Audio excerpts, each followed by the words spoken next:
வணக்கம், welcome to Chitra Murali's kitchen. நம்ம வந்து செட் ஆஃப் 6 ரெசிபி பார்த்துட்டு வந்துட்டு இருக்கோம் இல்லையா? ஸோ இன்னைக்கும் அதுதான் பார்க்க போகிறோம். அதில் முதல் ரெசிபி என்னன்னு பார்த்துட்டு வந்துடலாம். பேபி கார்ன் வச்சு ஒரு கிரேவி தான் நம்ம பண்ண போகிறோம். அதுக்கு வந்து நான் பேபி கார்னை வந்து ரவுண்டாக கட் பண்ணிவிட்டு கொஞ்சம் உப்பு போட்டு ஆல்ரெடி வேக வச்சு ரெடியாக எடுத்து வச்சுட்டேன். பாருங்க, வெந்த பேபி கார்ன் ரெடியாக இருக்கும். இந்த பக்கம் கடாயில் எண்ணெய் விட்டுருக்கு, அது நல்லா காஞ்சிருக்கு. நம்ம வந்து சீரகம், ஒரே ஒரு பட்டை, 2 கிராம்பு வந்து தாளிச்சிக்கலாம். வெங்காயம் நல்லா பொடியாக கட் பண்ண மீடியம் சைஸ் வெங்காயம் 2, இஞ்சி பூண்டு பச்சை மிளகா அரைச்சி வச்சிருக்கேன். ஸோ அது வந்து 1 டீஸ்பூன் சேர்த்துக்கிறேன். இப்போ இஞ்சி பூண்டோட பச்சை வாசனை போக நல்லா வதக்கிக்கலாம் நம்ம முதல்ல. இப்போ வெங்காயம் வந்து கண்ணாடி மாதிரி வதங்கிடுது. நெக்ஸ்ட் தக்காளி சேர்த்துக்கலாம். ஒரு 3 தக்காளி மீடியம் சைஸ்ல எடுத்திருக்கேன், அதை சேர்த்துக்கிறேன். இப்போ இது கூடவே வந்து மஞ்சள் பொடி, உப்பு ரெண்டுத்தையும் சேர்த்துடலாம். மஞ்சள் பொடி, அப்புறம் உப்பு. தக்காளி நல்லா வதங்கணும், நல்லா வதங்கட்டும்.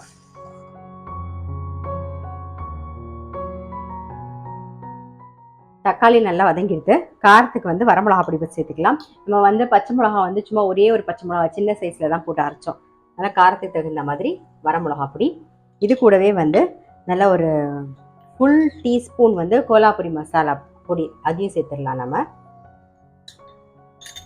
சேர்த்துட்டு நல்லா பச்சை வாசனை போக கொஞ்சம் வதக்கிக்கலாம். நல்லா எண்ணெய் பிரிஞ்சு வதங்கிடுது. இப்போ வேக வச்ச பேபி கார்ன் சேர்த்துடலாம்.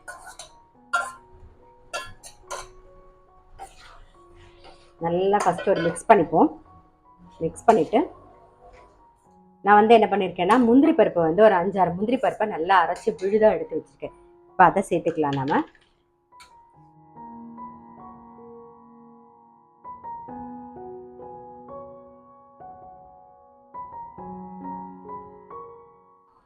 இப்போ மிக்ஸி ஜார் அலம்பி அந்த தண்ணியும் விட்டுக்கலாம். நல்ல ஒரு கொதி வரணும். இது கூடவே வந்து காஞ்ச வெந்தய கீரை இலை அதையும் சேர்த்துருவோம்.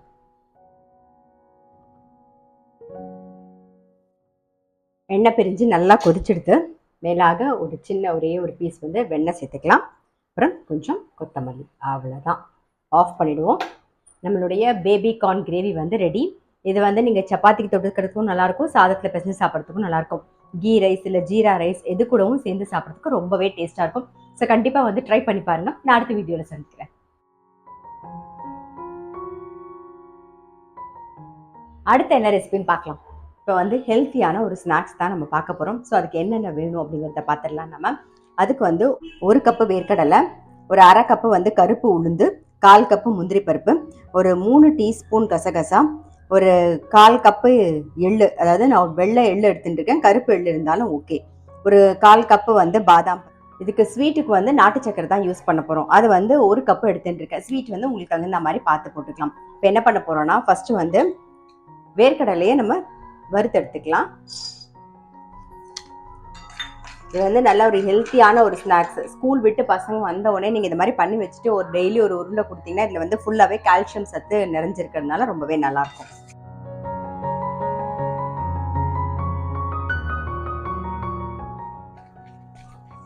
பாருங்க, வேர்க்கடலை வறுபட்டுருக்கு. ஸோ அதை எடுத்து மாற்றிடலாம். கொஞ்சம் ஆறுனதுக்கு அப்புறமா நம்ம தோல் மட்டும் எடுத்துக்கலாம். அதே கடாயிலே கருப்பு உளுந்து வந்து வறுத்துக்கலாம். நல்ல வாசனை வர அளவுக்கு வறுத்துக்கணும். பாருங்க, உளுத்தம்பருப்பு கொஞ்சம் வாசனை வர அளவுக்கு வறுபட்டுருக்கு. இந்த சமயத்துல இதுலயே கசகசாவை சேர்த்துடலாம். கசகசாவோட நம்ம எள்ளையும் சேர்த்துருவோம். எல்லாத்துக்கும் இந்த சூடே போதும், அந்த சூட்லயே நல்லா வறுபட்டுரும். நான் சொன்ன மாதிரி நான் வந்து இன்னைக்கு வெள்ளை எள்ளு எடுத்துட்டு இருக்கேன். கருப்பு எள்ளு இருந்தால் நீங்கள் கருப்பு எள்ளு எடுத்துக்கலாம். நல்லா பொரியிற சத்தம் கேட்குதா? இந்த மாதிரி நல்லா பொரியணும்.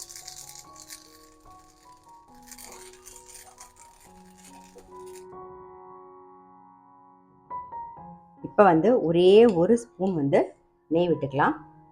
அதில் இந்த முந்திரி பருப்பையும் பாதாம் பருப்பையும் வறுத்து எடுத்துக்கலாம்.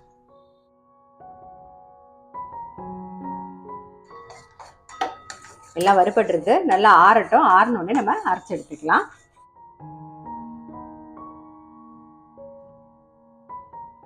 பாருங்கள் எல்லாம் ஆறிடுது. நம்ம வந்து வேர்க்கடலை தோல் எடுத்துட்டோம். மிக்சி ஜாரில் வறுத்த பாதாம் முந்திரி சேர்த்துருக்கோம்.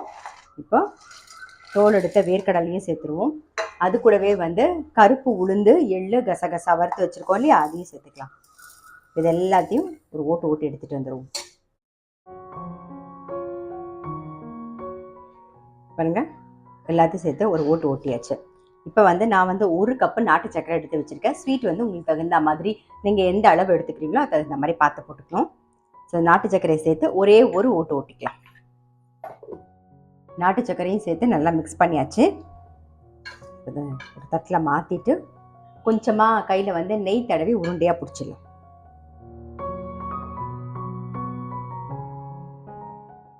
கையில் நல்லா நெய் தடவின்ட்டேன். நமக்கு வேணுங்கிற ஷேப்பில் உருண்டை பிடிச்சி வச்சிடலாம்.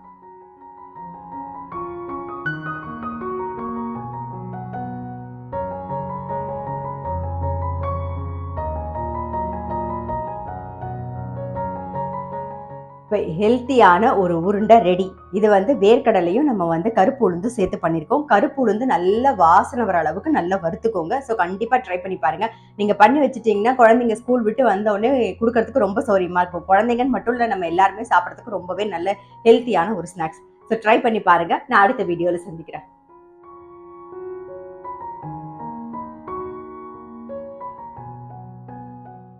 அடுத்து என்ன ரெசிபின்னு பார்க்கலாம். காலிஃப்ளவரும் சோயாவும் சேர்த்து ஒரு ரைஸ் தான் பண்ண போகிறோம். ரொம்ப சிம்பிளான ஒரு டிஃபன் பாக்ஸ் ரெசிபி. ஸோ அதுக்கு ஃபஸ்ட்டு வந்து நான் 1 கப்பு பாஸ்மதி அரிசி எடுத்து அதை நல்லா 20 நிமிஷம் வாஷ் பண்ணிவிட்டு 20 நிமிஷம் ஊற வச்சு தண்ணியெல்லாம் வடிய விட்டு பாருங்கள் நல்லா ரெடியாக எடுத்து வச்சுருக்கேன். இதுக்கு வந்து 1 கப்புக்கு 2 கப்பு தண்ணி இந்த பக்கம் கொதிச்சுட்டு இருக்கு. 2 கப்பு தண்ணி இந்த பக்கம் கொதிச்சுட்டு இருக்கு. ஸோ தேவையான உப்பு போட்டுடலாம். லைட்டாக சிம்மில் வச்சுருவோம்.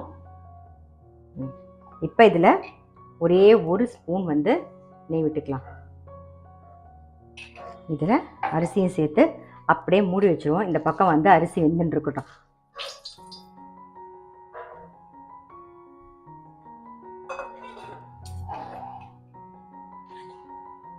இந்த பக்கம் வெந்துன்னு இருக்கட்டும், மூடி வச்சிடலாம். இப்போ இந்த பக்கம் பாருங்கள் எண்ணெய் விட்டுருக்கேன். அது நல்லா காஞ்சிடுத்து. இதில் ஒரே 1 ஸ்பூன் வந்து நெய் விட்டுக்கலாம். நெய்யை விட்டுட்டு தாளிக்கிறத உடனே போட்டுடலாம். பட்டை கிராம்பு, அதுக்கப்புறம் ஒரு பிரிஞ்சி இலை, இது கூடவே வந்து வெங்காயம். நல்ல வெங்காயம் வந்து ஒரு மீடியம் சைஸில் 3 வெங்காயம் எடுத்திருக்கேன். நீட்டை வாக்கில் கட் பண்ணியிருக்கேன். ஸோ அது நல்லா வதங்கணும். இது கூட இஞ்சி பூண்டு விழுதியும் சேர்த்துருவோம். அதோட பச்சை வாசனை போக அந்த வெங்காயமும் நல்லா கலர் மாதிரி கரெக்டாக வதங்கி இருக்கும். இஞ்சி வந்து ஒரு 1/2 இன்ச்சு, பூண்டு வந்து ஒரு 3 பல்லு பூண்டு. நல்லா வதங்கட்டும். வெங்காயம் கலர் மாற வதங்கிடுத்து. இஞ்சி பூண்டோட பச்சை வாசனையும் போயாச்சு. இப்போ என்ன பண்ண போறோம்னா 2 தக்காளி மீடியம் சைஸில் கட் பண்ணி வச்சுருக்கேன் நீட்டை வாக்கில். ஸோ தக்காளி சேர்த்துக்கிறேன். தக்காளி கூடவே வந்து கொஞ்சம் மஞ்சள் பொடியும் சேர்த்துடலாம். கொஞ்சமாக வந்து புதினா இலை, உப்பு போட்டுருவோம். சாதத்தில் உப்பு போட்டிருக்கோம். பட் அந்த கிரேவிக்கு தகுந்த மாதிரி நமக்கு கொஞ்சம் உப்பு தேவைப்படும். அதனால் உப்பு சேர்த்துடலாம். இப்போது தக்காளி நல்லா வதங்கணும். இதோடையே கொஞ்சம் கொத்தமல்லியும் சேர்த்துக்கலாம்.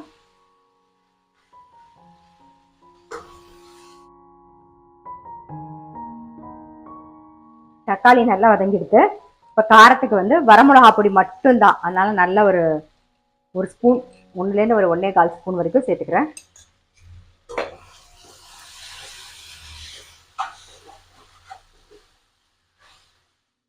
காலிஃப்ளவர் வந்து ஒரு 3/4 பாகம் வேக வச்சு வச்சுருக்கேன். இப்போ அதையும் சேர்த்துட்றேன். இது கூடவே வந்து நம்ம சோயாவையும் சேர்த்துடலாம். சோயா சங்க்ஸையும் சேர்த்துருவோம். இதெல்லாம் சேர்ந்து நல்லா அந்த காரம்லாம் உப்பு காரம்லாம் அதில் இறங்கணும். அப்போ தான் நல்லாயிருக்கும். அப்படியே வதங்கட்டும்.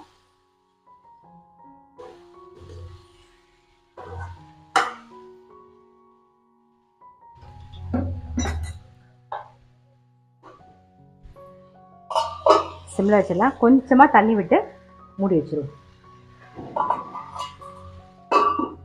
பாருங்க, இந்த பக்கம் வந்து காயெல்லாம் சேர்த்து போட்டிருக்கோம். வதங்கின்னு இருக்கு காலிஃப்ளவர். இந்த பக்கம் பாருங்க, சாதம் நல்லா போல போலன்னு ரெடி ஆகிட்டு பாருங்க. அவ்வளோதான். ஒரு கப்புக்கு 2 கப்பு தண்ணி விட்டிங்கன்னா கரெக்டாக வெந்துடும். அப்படியே ஆஃப் பண்ணி மூடி வச்சிரும். ஒரு வாட்டி கலரி விட்டுக்கலாம்.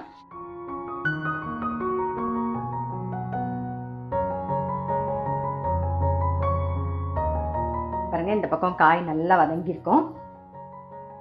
இந்த பாரு, வாட்டி கலரி விட்டுற பாரு. ஸோ கரெக்டாக நல்லா வதங்கியிருக்கா. இப்போ வந்து மிளகு பொடி வந்து நல்லா ஒரு டீஸ்பூன் சேர்த்துக்கலாம். இது கூடவே வந்து கரம் மசாலா பொடி அதையும் சேர்த்துறேன்.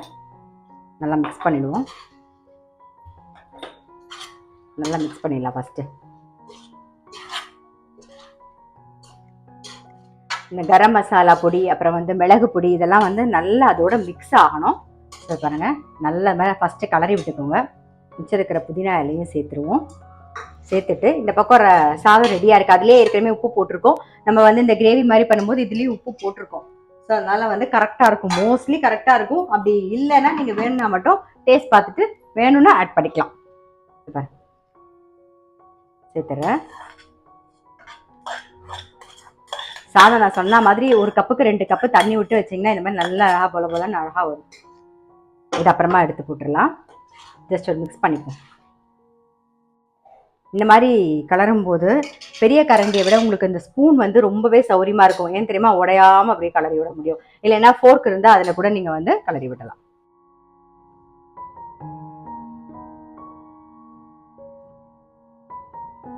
அவ்வளோதான். மேலாக கொஞ்சம் கொத்தமல்லியை போட்டோன்னா நம்மளுடைய காலிஃப்ளவரும் சோயா சங்க்ஸும் சேர்த்த ஒரு ரைஸ் வந்து ரெடி. ரொம்ப ரொம்ப சிம்பிள். காரத்துக்கு வரமிளகா பொடி மட்டும் போதும். வரமிளகா பொடியும் மிளகு பொடியும் நான் இன்றைக்கி சேர்த்துருக்கேன். உங்களுக்கு காரம் ரெண்டுத்தையும் ஈக்குவல் பண்ணி கரெக்டாக பார்த்து உங்களுக்கு தகுந்த மாதிரி பார்த்து போட்டுக்கோங்க. பச்சை மிளகா சேர்க்கறதா இருந்தால் வரமிளகா பொடி காரத்தை கொஞ்சம் குறைச்சிக்கலாம், மிளகு காரத்தை கொஞ்சம் குறைச்சிக்கலாம். ரொம்ப சிம்பிளாக ஈஸியாக இருக்கும். இது தொட்டுக்கிறதுக்கு சிப்ஸ் நல்லாயிருக்கும். அப்படி இல்லைன்னா தயிர் பச்சடி ரொம்பவே நல்லாயிருக்கும். டிஃபன் பாக்ஸ் கொடுக்கறதுக்கு ரொம்ப சௌரியமாக இருக்கும். ஸோ கண்டிப்பாக வந்து ட்ரை பண்ணி பாருங்கள். நான் அடுத்த வீடியோவில் சந்திக்கிறேன்.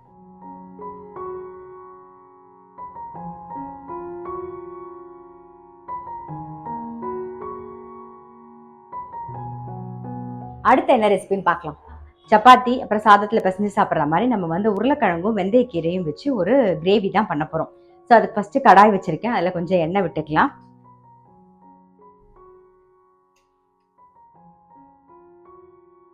கொஞ்சமாக எண்ணெய் விட்டுருக்கேன்.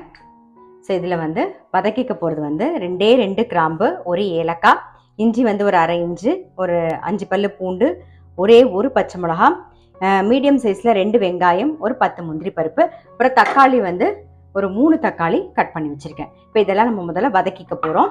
ஸோ ஒன்று ஒன்றா போட்டுடலாம். 2 கிராம்பு, அப்புறம் ஒரே ஒரு ஏலக்காய், இஞ்சி, பூண்டு, பச்சை மிளகா, வெங்காயமும் சேர்த்துடலாம்.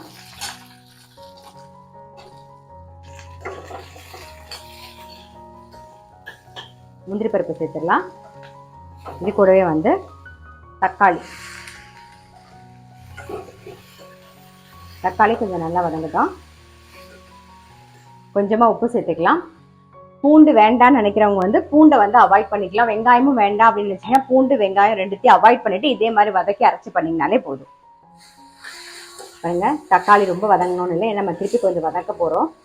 இந்த அளவுக்கு வதங்கியிருந்தால் போதும். இதை ஆஃப் பண்ணிட்டு ஆறுனதுக்கப்புறமா நம்ம அரைச்சிக்கலாம். நல்லா ஆறிடுத்து மிக்ஸி ஜாரில் மாற்றிட்டு அரைச்சி எடுத்துன்னு வந்துடலாம். நம்ம வதக்கினதை வந்து அரைச்சி எடுத்துன்னு வந்தாச்சு. இந்த பக்கம் கடாயில் எண்ணெய் விட்டுருக்கு. அது நல்லா காஞ்சிருக்கு. கொஞ்சம் சோம்பு, சீரகம், கொஞ்சமாக வந்து பெருங்காயப்பொடி, அப்புறம் அரைச்சதையும் சேர்த்துடலாம். அரைச்ச விழுத சேர்த்துருவோம்.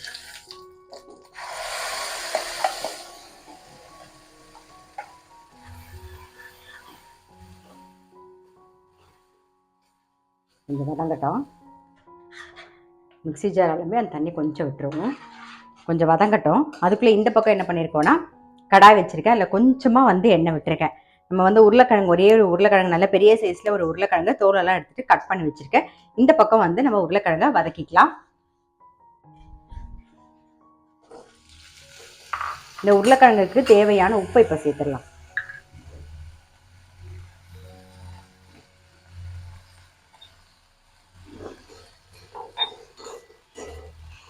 உருளைக்கிழங்கு வந்து லேசாக வேகட்டும், மூடி வச்சிடலாம். இன்னும் கொஞ்சமாக வதங்கியிருக்கு, இன்னும் கொஞ்சம் நல்லா வதங்கணும். இப்போ என்ன பண்ண போகிறோம் அப்படின்னா மஞ்சப்பொடி கொஞ்சம் சேர்த்துக்கலாம். மஞ்சப்பொடி, அதுக்கப்புறம் வந்து வரமிளகா பொடி. ஏற்கனவே ஒரே ஒரு மிளகா சேர்த்துருக்கோம், இருந்தாலும் வந்து பச்சை மிளகா ஒன்று தான் சேர்த்துருக்கோம். காரத்துக்கு வரமிளகா பொடி கொஞ்சம் சேர்த்துக்கலாம். இது கொஞ்சம் தெளிக்கும். நம்ம எல்லாத்தையும் போட்டுட்டு மூடி வச்சிடலாம். இது கூடவே வந்து கொஞ்சமாக வந்து கரம் மசாலா பொடி கொஞ்சம், அப்புறம் ஏற்கனவே வரமிளகா பொடி போட்டிருக்கோமா, கொஞ்சமாக வந்து மிளகு பொடி, இதெல்லாம் சேர்த்து நல்லா மிக்ஸ் பண்ணிடுவோம். கீரை வந்து வெந்தயக்கீரை கட் பண்ணி வச்சுருக்கேன், அதையும் சேர்த்துடலாம்.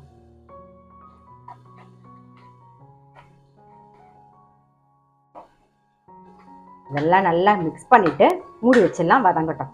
இது கூட வந்து நீங்கள் பட்டாணி கூட சேர்த்துக்கலாம். பட்டாணிலாம் போடுறதா இருந்தால் இந்த ஸ்டேஜில் சேர்த்துட்டு கொஞ்சம் தண்ணி விட்டு மூடி வச்சிட்டிங்கன்னா அப்படியே வெந்துடும். காலிஃப்ளவர் சேர்க்கலாம், உருளைக்கிழங்கு சேர்க்கலாம். அது மாதிரி சேர்க்கறதா இருந்தால் இந்த பக்கம் லைட்டாக வதக்கிட்டு அதுக்கப்புறமா சேர்க்குறோம். இப்போ இந்த பக்கம் உருளைக்கிழங்கு லைட்டாக வதக்கிட்டு லாஸ்ட்டாக தான் சேர்க்க போகிறோம். அதுக்குள்ளே இதெல்லாம் நல்லா வதங்கட்டும், மூடி வச்சுருவோம். பாருங்க, உருளைக்கிழங்கு லைட்டாக அந்த பன்னீர்லாம் நம்ம டோஸ்ட் பண்ணுவோம் இல்லையா, அதே மாதிரி நான் வந்து டோஸ்ட் பண்ணியிருக்கேன் பாருங்கள். இப்போ என்ன பண்ண போகிறோம்னா இந்த பக்கம் கீரையோடு சேர்ந்து நல்லா கொதிச்செடுத்து கொஞ்சமாக வந்து சர்க்கரை சேர்த்துக்கலாம். இது கூடவே வந்து இந்த உருளைக்கிழங்கையும் சேர்த்துருவோம். ஏற்கனவே உருளைக்கிழங்குல உப்பு போட்டிருக்கோம், கிரேவிலையும் உப்பு இருக்குது. இதெல்லாம் சேர்ந்து நல்ல ஒரு கொதி வந்து கரெக்டாக இருக்கும். மூடி வச்சுறேன். இப்போ நான் வந்து உருளைக்கிழங்கு சேர்த்துருக்கேன். நீங்கள் வேணால் பன்னீர் கூட சேர்த்துக்கலாம். லாஸ்ட்டாக பன்னீர் வந்து நான் வதக்கி போட்டேன் இல்லையா, உருளைக்கிழங்கு அது மாதிரி வதக்கியும் போடலாம். சும்மா லைட்டாக ரோஸ்ட் பண்ணிட்டு போடலாம், இல்லைனா நீங்கள் அப்படியே பன்னீரை கட் பண்ணிவிட்டு சேர்க்கலாம். எல்லாமே ஆப்ஷனல் தான், நம்மளுடைய விருப்பம் தான். நம்ம டைம் தகுந்த மாதிரி எது வேணாலும் மிக்ஸ் அண்ட் மேட்ச் பண்ணி பண்ணிக்கலாம். கொஞ்சமாக வெந்நீர் சேர்த்துக்கலாம்.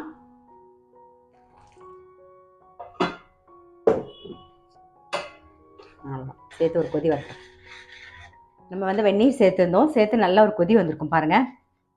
அவ்வளோதான். மேலாக கொத்தமல்லி போட்டு ஆஃப் பண்ணிடலாம். நம்மளுடைய வெந்தயக்கீரையும் உருளைக்கிழங்கும் சேர்த்த ஒரு கிரேவி வந்து ரெடி. இது வந்து சாதத்தில் பிசைஞ்சு சாப்பிட்றதுக்கும் நல்லாயிருக்கும், சப்பாத்திக்கு தொட்டுக்கிறதுக்கும் ரொம்ப ரொம்ப டேஸ்ட்டாக இருக்கும். ஸோ கண்டிப்பாக வந்து ட்ரை பண்ணி பாருங்கள். நான் இன்றைக்கி உருளைக்கிழங்கு போட்டேன். பட்டாணி இருந்துன்னா பட்டாணி சேர்த்துக்கலாம், இல்லை பன்னீர் இருந்தால் பன்னீர் சேர்த்துக்கலாம். உருளைக்கிழங்கு, காலிஃப்ளவர், பட்டாணி இதெல்லாம் சேர்த்தும் நம்ம பண்ணலாம், நம்மளுடைய விருப்பம் தான். உருளைக்கிழங்கு, காலிஃப்ளவர்லாம் சேர்க்குறதா இருந்தால் ஒரு வாட்டி இந்த பக்கம் லைட்டாக வதக்கிட்டு அதுக்கப்புறமா சேர்த்துக்கோங்க. பட்டாணியாக இருந்தால் நீங்கள் அப்படியே போட்டு கொஞ்சம் தண்ணி விட்டு மூடி வச்சிங்கன்னாலே டக்குன்னு வந்துடும். ஸோ டெஃபினட்டாக ட்ரை பண்ணி பாருங்கள். நான் அடுத்த வீடியோவில் சந்திக்கிறேன்.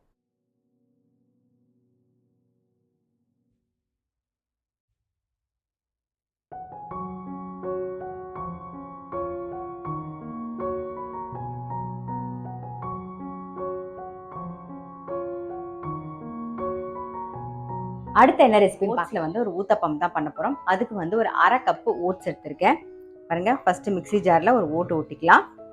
1/2 கப்பு ஓட்ஸை வந்து மிக்சி ஜாரில் போட்டு ஒரு ஓட்டு ஓட்டியாச்சு.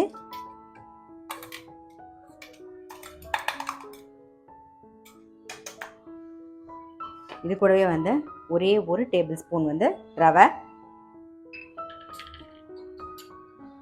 நல்ல ஒரு 2 டேபிள் ஸ்பூனுக்கு தயிர், தேவையான உப்பு சேர்த்துக்கலாம்.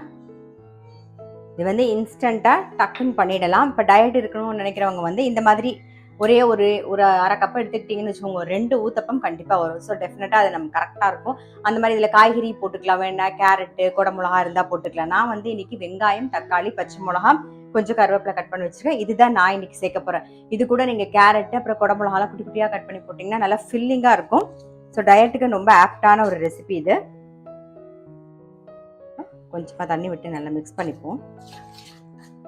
கல் காஞ்சிருக்கும்.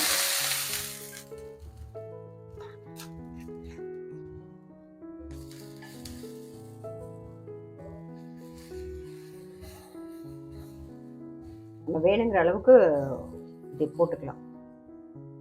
கொஞ்சம் வெங்காயம், தக்காளி, கருவேப்பிலை, பச்சை மிளகா நல்லா இதில் ப்ரெஸ் பண்ணி விட்டுருங்க. ஒரே ஒரு ஸ்பூன் வந்து எண்ணெய், அவ்வளோதான். திருப்பிடுவோம்.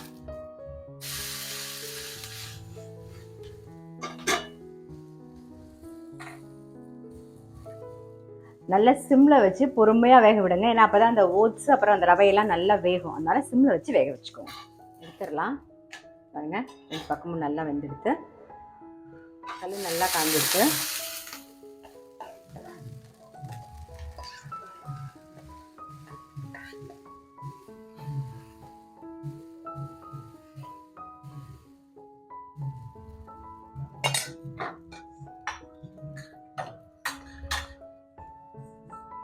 வெங்காயம், பச்சை மிளகா, தக்காளி, கொஞ்சம் கருவேப்பிலை.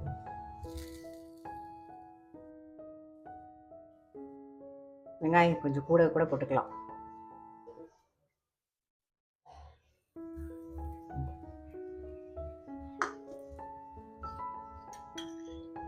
ஒரு ஸ்பூன் எண்ணெய், அவ்வளோதான். வேகட்டும். ஒரு பக்கம் வந்திருக்கும், திருப்பி போட்டுடலாம்.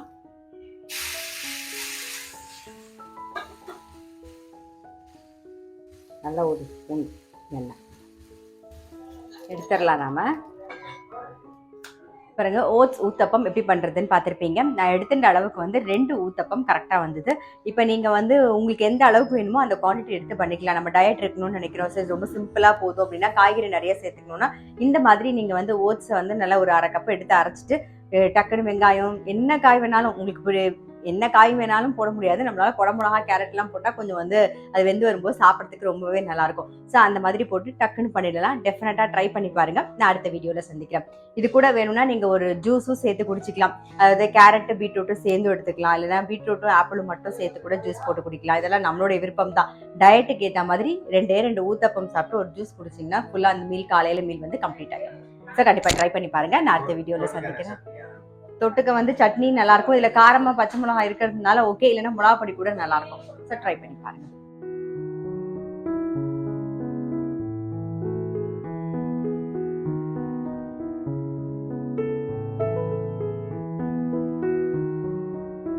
அடுத்து என்ன ரெசிபின்னு பார்க்கலாம். ஜவ்வரிசியில ஒரு பாயசம் தான் பண்ண போறோம்.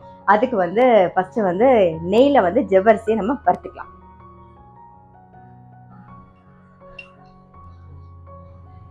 பாருங்க, நெய் நல்லா ஒரு ஸ்பூன் விட்டுக்கிறேன். இதுல ஜவ்வரிசி சேர்த்துக்கலாம்.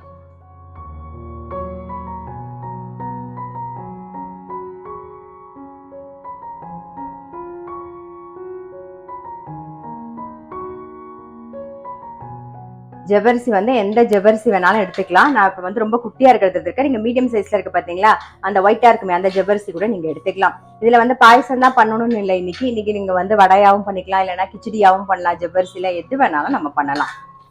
இப்போ இதுல என்ன பண்ண போறோம்னா லைட்டா வறுத்துண்டாச்சு. அந்த நெய்ல லைட்டா பொரிஞ்சா போதும். இப்போ பால் விட்டு வேக வச்சிடலாம்.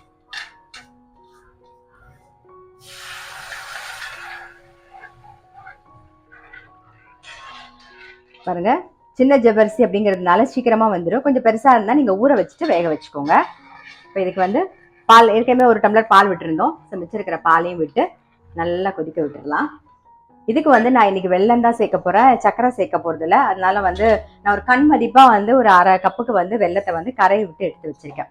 ஸோ ஸ்வீட்லாம் உங்களுக்கு தகுந்த மாதிரி பார்த்து போட்டுக்கோங்க.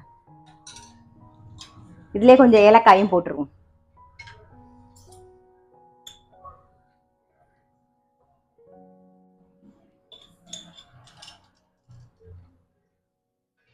பாருங்க, ஜவ்வரிசியும் நல்லா வெந்திருக்கு. நம்ம வந்து பால் சேர்த்துருந்தோமா, பாலும் சேர்ந்து நல்லா கொதிச்செடுத்து இப்போ வந்து நம்ம வெல்லம் தானே சேர்க்க போறோம்.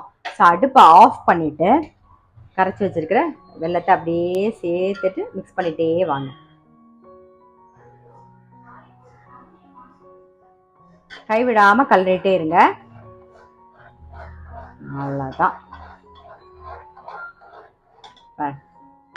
ஸோ பாயசம் ரெடி. நம்மளுடைய ஜவ்வரிசி பாயசம் ரெடி. முந்திரி பருப்பை மட்டும் வறுத்து சேர்த்துருவோம். இந்த பக்கம் நெய்ல வந்து முந்திரி பருப்பை வறுத்து போட்டுடலாம்.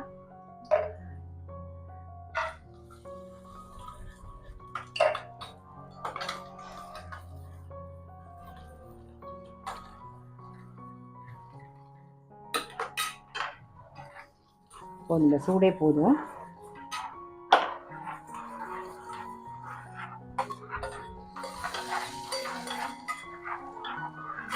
அவ்வளோதான்.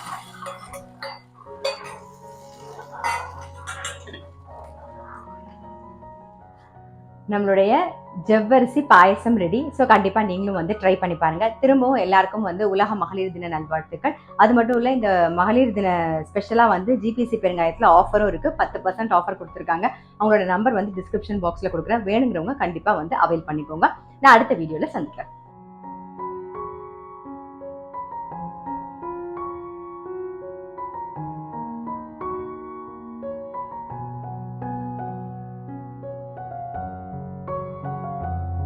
ஆறு ரெசிபியும் பார்த்துருப்பீங்க. கண்டிப்பா உங்க எல்லாருக்குமே ரொம்ப பிடிச்சிருக்கும். ட்ரை பண்ணி பாருங்க. நான் அடுத்த ஒரு செட் ஆஃப் 6 ரெசிபியோட உங்களை சந்திக்கிறேன்.